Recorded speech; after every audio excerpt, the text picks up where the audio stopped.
views and opinions expressed in this program are those of the participants and do not necessarily reflect the views of BronxNet or the program underwriters.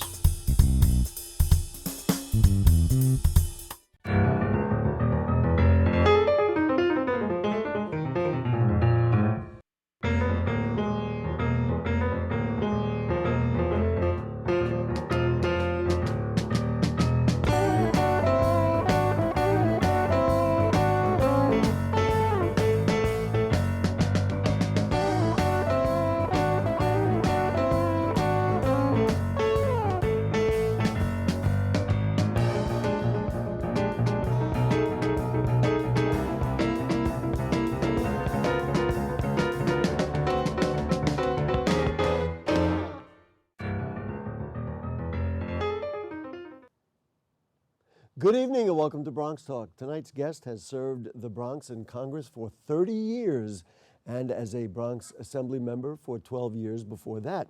With the Democratic majority in the House, he is now the chair of the Foreign Affairs Committee. We've got a lot to talk about with Eliot Engel and whether foreign affairs, national politics, immigration, the economy, and much more. So let's get right to it. Please join me in welcoming the Congress member from New York's 16th Congressional District. That includes some of Westchester County, but many of the Bronx neighborhoods, including Baychester, Co-op City, Eastchester, Edenwald, Fieldston, Riverdale, Spuyten Duyvil, Wakefield, Williamsbridge, and Woodlawn.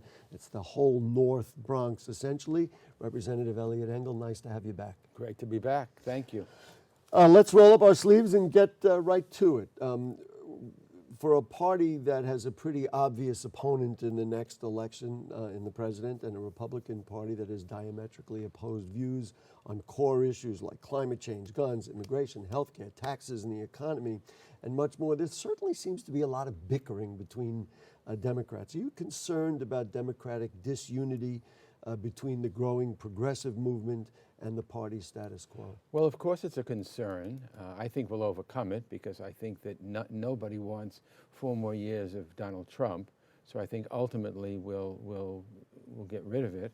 But yeah, I do think that some of the groups that consider themselves progressive would fight Republicans and not progressive Democrats. We don't do well if we are beating up on ourselves when we have such a terrible leader in this country, someone who, if he stays on as leader for another 4 or 5 years, I can't even imagine what this country will be like with the Supreme Court and all the other things with inability to get any kind of sensible gun control, gun safety. So I think that Democrats would do better concentrating on beating Republicans rather than trying to beat up on other Democrats. Does the dynamic cut both ways? In other words, you say, well, you know, you would hope that the progressive caucus and specifically, you know, the squad, as somebody gave them a name of, they are concerned about the status quo, but the other way around, they don't seem to have been welcomed into the party regulars either. I mean, it still seems to be that tension. Well, we need to keep our eye on the prize, and the prize is getting rid of the Trump presidency. The prize is making sure that the policies that this president is trying to put into effect are not put into effect, and we need all the strengths. We have strengths from all over the party. I have a very progressive voting record in 30 years I've been in Congress, and I'm proud of it. And I've been elected and reelected a number of times. You don't get elected and reelected as many times as I have if you're not doing your job. And I always say, I always use this, you've heard me use this, Gary, years ago, that it's a 2-year term, so it's a 2-year contract. And every 2 years, when the 2 years is up, I ask the voters to give me another contract. And they've done that. And I've worked hard. It's such an honor to serve. And now that I'm chairman of the Foreign Affairs Committee, I have much more clout and ability to get things done for New York City, for New York State, and for my congressional district. So I'm very, very happy to be part of the leadership of the Congress. I had asked Marcos Crespo this question last week when he was here. And in growing up in the Bronx, and you hear this kind of language, and the president told 4 Congress members to go back where they came from, Then the four of them had to stand there and defend themselves. I was surprised that no other Democrats were behind them. And I guess this is the kind of disunity that I would be concerned about. I know that you and many others certainly disagreed, but they kind of let them stand there alone. I said, you know, in a show of unity for the country against that kind of speech, I thought it would have been appropriate, certainly if leaders, even yourself or Pelosi and Schumer, were to stand there and say, we may not agree on everything, but we certainly don't agree with that. I think we said that, essentially. I think many of us spoke out against the president saying what he said or doing what he did. Doesn't mean that I agree with my 3 or 4 colleagues on everything, but they were elected just like me. They've got a right to their opinion just like me. I think their opinions on some things are pretty not consistent with my opinions, but they were elected just like me. They've got a right to do it. So I think by and large there was resentment of the president. Sort of what the president's trying to do is he's trying to take these 4 women who are elected and try to make them the face of the Democratic Party. Try to give them a bad face and make them the face of the Democratic Party. Well, they're not the face of the Democratic Party. And we're not going to play the president's games. There are things that the president is doing that's disgraceful. We can run off the list, whether it's immigration or separating children from their parents, whether it's having a tax cut that benefits the wealthy and not the middle class. And we can go on and on and on with all these things that this president is doing. That's what we need to concentrate on. I don't think people are going to want to hear bickering. I think people will say a plague on both your houses. So as Democrats, we have got to put forward an alternative plan to say what we would do. I mean, for instance, Ruth Bader Ginsburg, wonderful person on the Supreme Court. She's ill and she's getting on in years. And if President Trump were to be able to fill her vacancy when it's time for her to leave, I mean, we've pushed the Supreme Court even further to the right, and right now it's so far to the right, it's absurd. So there are things that Democrats can do, and it isn't with going after other Democrats. That's, you know, I've served for 30 years. 20 of those 30 years were in the minority, and 10 were in the majority. There's a big difference, particularly in the House, about majority and minority. So I want to see Democrats in the majority so we can get affordable health care, so we can make sure that the middle class is being helped, and we can go on and on, gun control and all the issues that we've done through the years. That's what we need to concentrate on, not against ourselves. We touched on this just before we went on the air, and I did some of the looking into the history books. When you were first elected into the Assembly, which goes back, I guess, 1979. 77. 77, okay. That's right, it was the Congress in 89, that's correct. You were elected as a Liberal Party member.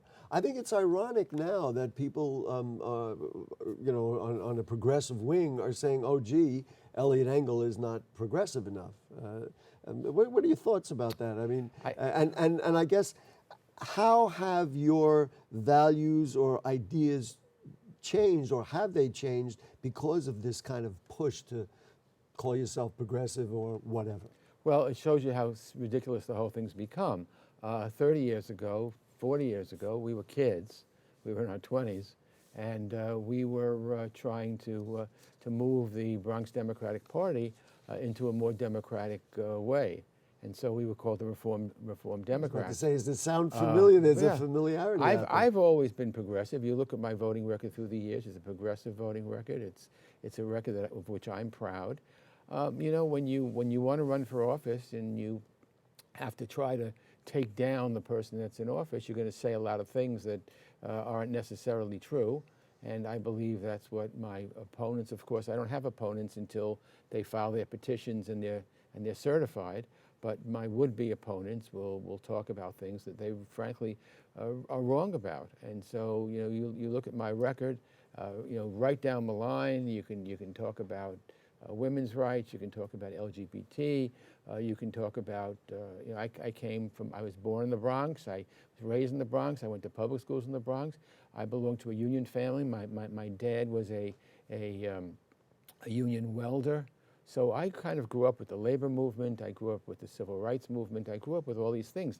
Now it's nice for someone to come around who maybe wasn't even born then to say, you know, you're not progressive enough. But all I say to people is look at my record.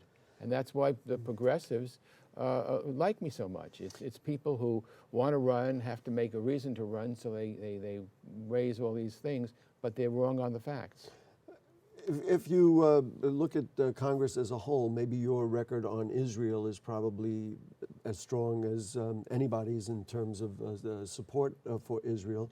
It was interesting that you, who've been, as I say, Israel's biggest champion in the House, were pretty strong in your condemnation of the president and reaching out to Netanyahu, and then, of course, ultimately the Israeli government banning the Ocasio-Cortez, Omar Presley, and Tlaib from visiting Israel.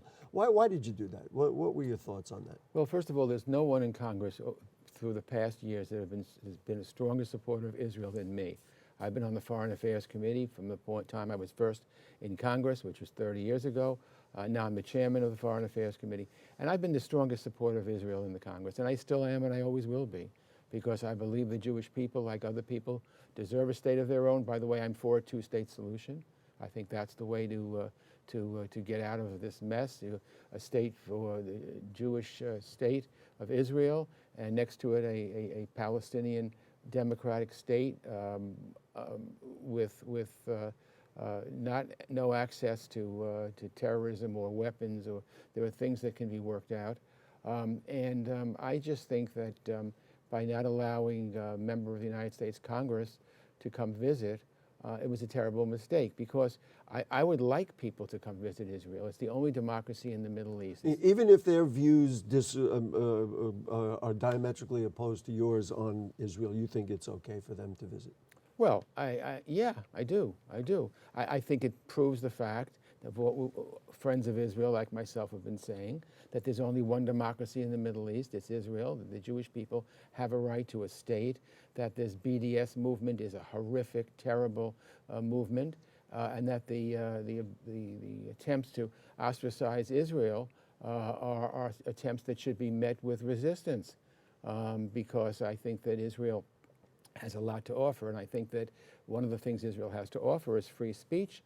So if there's someone who comes and visits that doesn't agree with the government, it would show the world that in Israel you could disagree with the government and still be allowed to come. So I think it was a tactical mistake, and I said so. Are you in sync with how President Trump has handled Israel? He allowed the capital to be moved to Jerusalem. He has a very strong bond, obviously, with Netanyahu, who is an ultra-conservative, much like Trump is. It certainly seems that Israel sees American politics the way that Trump does, with a dislike of Democrats. So talk to me about where Trump is at as far as Israel as in relation to what you think. Well, what Trump tries to do with Israel, which I don't like, is he tries to make it into a political football. He wants to use Israel as a political football. I don't want to use Israel as a political football. The president may want to show in his mind that he thinks Republicans are better than Democrats on Israel, but I reject that. You know, 80% or 75% of Jewish American voters vote Democratic. So there's a strong sense of social justice in Jewish people's attitudes, and that has always translated into strong support for the Democratic Party. The president's done some good things. I agreed with the moving of the capital to Jerusalem. Jerusalem is the capital of Israel. It's the eternal capital of Israel. And I think it's very important that that's stayed. And the president has done some other things with which I agree. But the attempt to turn Israel into a political football is not something that I think we should be doing. It's not something that benefits Israel. You did not support the nuclear deal with Iran. The French are now talking about renegotiating that deal. As you know, as you well know, Israel was not in favor of the deal. How do you see it now that the deal is done and we are at loggerheads with Iran? Maybe the deal was something that kept more peace in the region than we had had. Looking back, do you say, you know what, maybe it wasn't such a bad thing? No, I'm not against the deal with Iran. In fact, I'm for a deal with Iran, but I wasn't for that deal, the JCPOA. I wasn't for that deal. for two major reasons. And I told this to President Obama when he called me into the Oval Office and wanted to talk with me, just the two of us, for nearly an hour. He was trying to get me to support the agreement. Number one, Iran is the number one state sponsor of terrorism in the world. And this deal brought lots, billions of dollars into Iran's coffers, which they can then have to use for terrorist attacks. I didn't want to give Iran one more penny to use that. Secondly, the bill purported to prevent Iran from having a nuclear weapon. But if you read it, and I've read it carefully, it didn't prevent Iran from having a nuclear weapon down the road. It postponed it for about 15 years. Now, it's good that it was postponed, but then we shouldn't say it prevents them from doing it, because at the end of the 15 years, they could do it. So I said that I wouldn't vote for that deal, but if there was another deal, I would certainly support it. Now, we have to work with our allies. Our closest allies in Europe and in the world are the UK and France and Germany. They all favored it. So I think what made more sense was to work with the allies and try to come up with some other deal that would work. And we haven't done that. And that's why I think that our policies under Trump has not been so good. But that was my problem with it. Not against any deal with Iran, but against this deal. And by the way, for a year and a half, I knew everything that was going on with the negotiations. I was briefed, classified briefing, so I kind of knew it. And let me just say that the very first briefing that I had in that year and a half, I asked the question about what we were requiring of Iran in order to sit down with them. And we were told nothing. And I said, well, didn't we say to Iran, you have to stop spinning centrifuges, you have to stop making a bomb while we're negotiating? And they said, well, we raised it, but the Iranians wouldn't go for it. Now, when I heard that, I knew right away that any kind of deal wasn't going to be one to my liking. Are you concerned about the volatility in the region right now? Of course, very concerned. And the President Trump is talking about, pulling U.S. troops out of Syria, be the worst thing for Israel, and it'd be the worst thing for the United States, in my opinion. The recent G7 summit was significant in that it became clear that our Democratic friends were not enamored with our president, to say the least. How badly have our relations been damaged with our allies, and what is the cost? Is there a cost? I mean, whether it be France and Italy and England, I mean, these are our historic friends. Is there something you think that might happen as a result of kind of the fact that they don't really respect the American president? Yeah, definitely. I mean, the president seems to have no idea of how important alliances are. The alliances since the end of World War II have brought us to lead the world. And the first thing that Trump did was he talked about NATO as being obsolete. He's in fighting with the European Union. He seems to have more feeling for Putin, for strong men, for dictators, than he does for democracy. Yeah, I think it's a very, very bad situation. Now you have a thing where he wants to pull money away from Ukraine, which is struggling against Russia. I mean, it's everything that he should be doing, in my view, of alliances. He's doing the opposite. And he's really damaging us, I believe, for many, many years to come. And it's something that really needs to be pointed out, because America is the leader of the free world. You become the leader, and you stay the leader by performing, not by antagonizing and saying stupid things and causing all kinds of problems with your closest allies. Let's talk about immigration, starting with the Mexican border. The president says Democrats want open borders. What do Democrats want? How to begin to fix the mess that's at the southern border right now? Well, let me just say, first of all, the president seems to resent the fact that, according to the Constitution, the legislature, the House and the Senate, are mentioned before the executive. The president is mentioned, and part of our job is to make sure that we watch, we check. We all learn checks and balances as kids about our Constitution. We're supposed to investigate and check the executive, the president, and his administration. This president doesn't seem to want us to do that.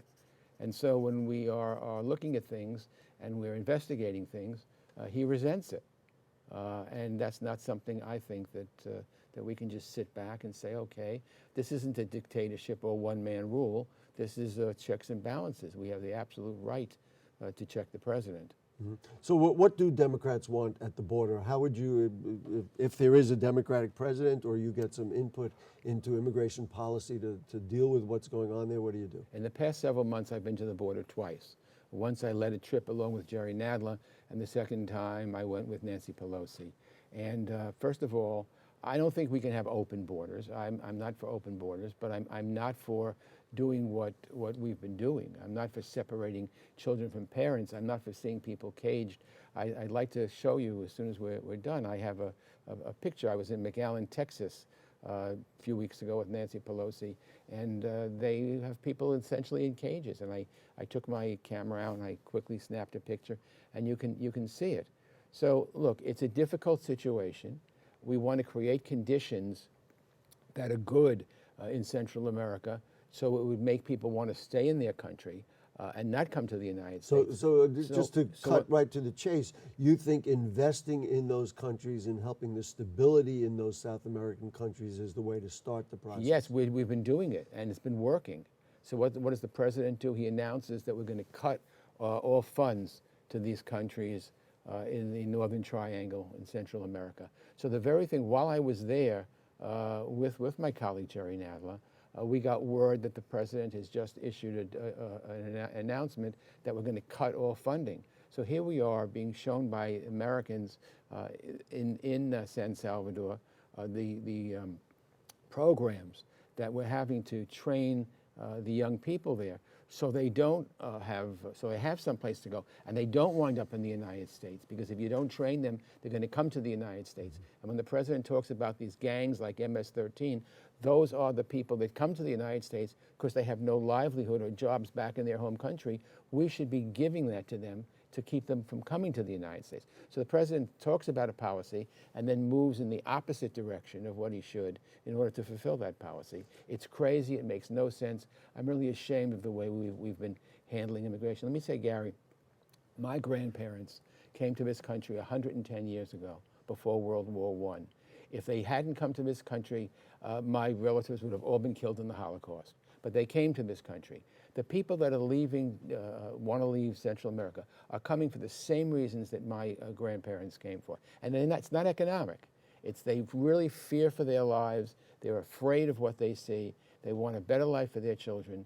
And we should not be acting the way we've been acting. What happens to the children who have been separated from their parents and held in, you call them cages, in captivity? I mean, it seems like it's going to go forever. And I mean, we hope that it's not forever, but what ultimately happens to them? The thought of reunification is a nice one, but maybe not very realistic. Well, first of all, we should start a policy of not separating children from parents. I cannot imagine this wonderful country is the country that's separating children from parents. I mean, who would have thought it was possible? So we ought to change that policy. We ought to, again, be helping these countries. You know, USAID, foreign aid, it's not something that only benefits those countries. It benefits us. It makes it easier for us. It makes it easier for us to lead in the world. There are lots and lots of things that we can do. Building a wall, by the way, the president just takes money out of what Congress appropriates and decides he's going to build a wall. He doesn't make these decisions by himself. There are three co-equal branches of government, the legislative, the judiciary, and the executive, which is the president. And Trump has to understand that the Democratic House is not going to just fall over and do whatever he says, that we have a right, and we have a right to be taken seriously. We're elected, we have a majority, and we're going to continue to push those things. Do you think he should be impeached? Are you one of those? I'm one of those who has come out in favor of impeachment. I don't do it lightly. I had hoped I wouldn't do it, but I do think that, you know, when we listen to Mr. Mueller, he didn't exonerate the president at all. And I think there are a lot of unanswered questions, and I think that those questions can only be answered in impeachment proceedings. Now, as you know, Gary, impeachment doesn't mean conviction. We would need a majority in the House, which we'll get, I believe. In the Senate, we need 2/3. It's going to be very hard, if not impossible, to get that. But I do think that there are this process and we have to move on with that process. And impeachment is a tool that we have to try to find out the truth. Some political analysts have said, maybe the election should be the judgment on President Trump, and if you go for impeachment now, you'll be kind of taking away or distracting from what the final word would be, because then you kind of use up, in a way, all your ammunition, so to speak, during an impeachment process, rather than saving it for an election process. Well, I don't agree. I think you do what you're able to do, what's available to you, you do it. I don't like the fact that you need to get a 2/3 in the House, in the Senate, I'm sorry. I think that's ridiculous. There are other things I don't like about our Constitution. I think the Electoral College is absurd. Whoever gets the majority of votes ought to win. And there are lots of other things, but that's what we have to work with. And impeachment is a tool, especially when you consider that Mueller did not exonerate this president at all. We're almost out of time. I thought it would be interesting just to get your impressions of the Democratic candidates running for the nomination for president. Do you have a favorite at this point? Do you want to prognosticate? Give us something. No. What does Eliot Engel think about what we're looking at in the future? Any one of the people running for president from the Democratic line is better than what we have now, better than Donald Trump. So I haven't supported anybody specifically. I will support whoever gets the nomination. But I think as Democrats, here again, we need to be careful and not turn against each other. We need to be very, very careful. They want to talk about Joe Biden. He may very well be the nominee. They want to talk about some of the other candidates, Kamala Harris or whatever. We need to be careful, because whoever is the nominee, we don't want them to be hurt by people trying to score some points in a debate. And so whoever is there is better. When I take a look at the things, I mentioned my progressive record.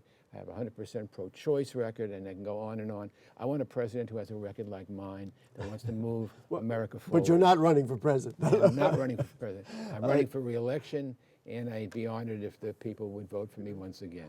Congressman Engel, I only have about 30 more pages to go along with you, because there's so much out there. But thank you very much for your time this evening, and we'll see you around the Bronx, I'm sure. Thank you, Gary, and I'll certainly come back if you invite me. All right, there we go. Folks, if you have further questions or comments on anything you heard on tonight's show, or anything going on in the Bronx, and if you want us to forward it and get you a response from the Congressman, we would do that. Send us an email at bronxtalk@bronxnet.org. You can send a tweet at BronxTalk, or you post them on our Facebook page. We thank our producer is Helen Greenberg, our director is Nick Marrero, and we'll see you next week. Good night.